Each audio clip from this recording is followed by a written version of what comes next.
பசுவினை அதன் முன்புறமாக நின்று பூஜிக்காமல் அதன் பின்புறமாக நின்று நாம் பூஜிப்போம். அது ஏன் தெரியுமா? பாருங்கள், தெரிந்து கொள்வோம். ராமர், சீதா, லக்ஷ்மணன் ஆகிய மூவரும் 14 ஆண்டுகள் வனவாசம் சென்றிருந்த காலகட்டம் அது. அவர்கள் ஒவ்வொரு காலத்திலும் ஒவ்வொரு இடமாக சென்று கொண்டே இருந்தனர். அப்பொழுது ராமபிரானின் தந்தையான தசரத மகாராஜனின் இறந்த தினம் வந்தது. அந்த காலகட்டத்தில் அவர்கள் கயா பகுதியில் இருந்தனர். தந்தைக்கு சிரார்த்தம் செய்வதற்கு தேவையான பொருட்களை எடுத்து வருவதற்காக ராமன் மற்றும் லட்சுமணன் இருவரும் அடர்ந்த காட்டுப் பகுதிக்குள் சென்றனர். அந்த காலகட்டத்தில் யாருக்கு நாம் சிரார்த்தம் செய்கின்றோமோ அவர்களே நேரடியாக வந்து உணவை சாப்பிட்டு விட்டு செல்வார்கள். காட்டுக்கு சென்ற ராமரும் லட்சுமணனும் வருவதற்கு காலதாமதமானது. அவர்கள் காட்டில் இருந்து வருவதற்கு முன்பாகவே தசரத மகாராஜா வந்துவிட்டார். அவர் சீதா தேவியிடம் பசிக்கிறது, உணவு வேண்டும் என்று கூற, சீதா தேவியோ உணவை தயார் செய்து வேதியர் மந்திரம் முழங்க சிரார்த்தம் சொல்லி உணவிட்டார். இதனை அடுத்து தசரத மகாராஜா மகிழ்ச்சியுடன் பித்ருலோகம் திரும்பினார். ராமர் வந்ததும் அதனை பற்றி சீதாதேவி கூற, இதை நான் எப்படி நம்புவது என்று கேட்க, அதற்கு சீதாதேவி சிராதம் செய்து வைத்த வேதியரை சாட்சியாக அழைத்தாள்.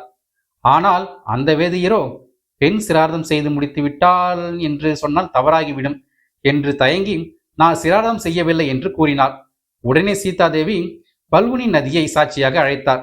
ஆனால் பல்குனி நதியும் இந்த பெண் சிராதம் கொடுத்ததை நான் பார்க்கவில்லை என்று கூறிவிட்டது. அடுத்ததாக சீதாதேவி அக்னியை சாட்சியாக அழைத்தாள். அக்னியும் நான் பார்க்கவில்லை என்று கூறியது. அடுத்து பசுவை சாட்சியாக அழைத்தாள். பசுவும் நான் பார்க்கவில்லை என்று நழுவியது. அப்பொழுது அங்கிருந்த அட்சய வடத்தை, அதாவது ஆலமரத்தை சீதாதேவி சாட்சியாக அழைக்க, அது சீதாதேவி தசரத மன்னனுக்கு உணவிட்டது சத்தியம் சத்தியம் சத்தியம் என்று 3 முறை கூறியது. இதனை அடுத்து சீதாதேவி வேதியரை நோக்கி, நீங்கள் சிதார்த்தம் செய்துவிட்டு நான் செய்யவில்லை என்று கூறியதை என்னால் ஏற்க முடியாது. எனவே நீ எப்பொழுதும் பசுவினை இருப்பாய் என்று சபித்தாள். அதேபோல் பல்குனி நதியை வறண்டு போகவும், அக்னியை நீ நல்லவற்றை மட்டுமின்றி அசுத்தங்களையும் எரிப்பாய் என்றும், பசுவை இன்று முதல் உன்னை யாரும் பூஜிக்க மாட்டார்கள் என்றும் சாபமிட்டாள். ஆனால் அட்சய வடத்தை பார்த்து, இனி உன் நிழலில் யார் ஒருவர் முன்னோருக்காக சிரார்த்த பிண்டம் வைக்கிறார்களோ அவர்களின் 10 தலைமுறைகளும் மோட்சம் பெறுவார்கள் என்று வரமளித்தாள். சாபம் பெற்ற வேதியர், அக்னி, நதி, பசு 4வரும் தங்கள் செயலுக்கு சீதாதேவியிடம் வருத்தம் தெரிவித்தனர். ராமபிரானும் அவர்களை மன்னித்து அருள் செய்யும்படி சீதாதேவியிடம் கூறினாள். இதனால் மனம் இறங்கிய சீதாதேவி யாரும் வருந்த வேண்டாம் என்றார். வேதியரே, கயாதலத்தில் கயாவாளி வேதியர்களுக்கு யார் அன்னம் கொடுக்கிறார்களோ அவர்களின் வம்சத்தில் பஞ்சம் என்பதே இருக்காது. அதேபோல் அக்னிக்கு அனைத்து தேவ காரியங்களிலும் நீயின்றி எதுவும் நடக்காது என்றார்.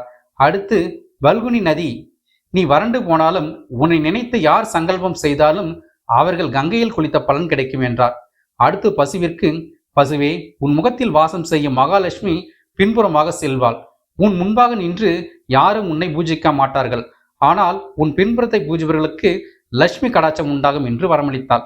இதன் காரணமாகத்தான் நாம் பசுவின் முன்பாக நின்று வணங்காமல் பின்புறமாக நின்று வணங்குகின்றோம். நன்றி நண்பர்களே, மீண்டும் நாளை சந்திப்போம்.